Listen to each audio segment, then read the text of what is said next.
ESPN came out with their AFC East All-Decade team for the 2010s, and 13 Patriots, past and present, made the list. I'm Sierra Goodwill, here with Evan Lazar. They also did their best player for each AFC East team. Obviously, that was Tom Brady for the Patriots. Bill Belichick honored as AFC East Coach of the Decade. No surprises there. As for the players, 5 Patriots on offense made it, 7 on defense, and 1 specialist. That's Steven Gostkowski. What were your immediate reactions to the Patriots who did make the list?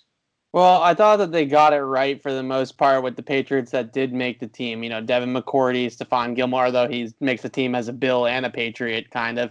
Donta, Hightower, certainly Vince Wilfork. You know, I think that those guys all were very, very deserving. They had to be on the team, you know, kind of locks, I would say, for this sort of thing. So I think that they got it right in terms of the guys that just absolutely had to be on the team. Some people saying that there were a couple snubs. Did any stand out to you? Maybe Wes Welker's name was thrown out there, James White, Patrick Chung. Yeah, I was actually going to go with Wes Welker because you look at the receivers that they did pick. They picked Jarvis Landry, who is also a slot receiver, right? Same kind of skill set, not exactly the same route tree, but the same type of player playing inside. And I just would have thought that Wes Welker was a more productive slot than Jarvis Landry was, although Landry did put up impressive numbers in Miami, especially impressive receiving numbers, you know, over 100 catches, that type of thing. But I would say that Wes Welker was a more dynamic, you know, kind of better player, quite frankly, overall than Jarvis Landry. So if I was going to go and say, okay, we're going to pick a slot receiver anyways, I'm surprised that it's not Welker and that it's Landry.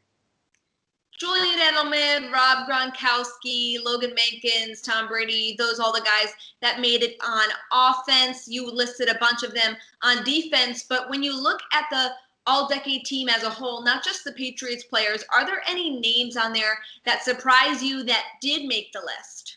Well, I think the biggest surprise to me, honestly, is D'Brickashaw Ferguson from the Jets, who did have a really nice season and had a couple of good seasons in there for New York. But really, when you start to think about it, though, I guess, I mean, there's not a ton of tackles that you take over him in this division in that time frame. I think Marcus Cannon has a much better case for this than he gets credit for, though. A 3-time Super Bowl champion, been a right tackle starter for the Patriots for most of the decade.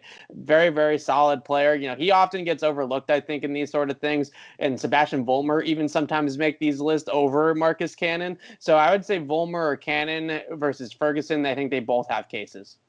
Let us know your thoughts on the AFC East All-Decade team and who you think should or shouldn't have made the list in the comments below. And for all of our Patriots NFL coverage, find it on our website at clnsmedia.com and on our YouTube channel at Patriots Press Pass.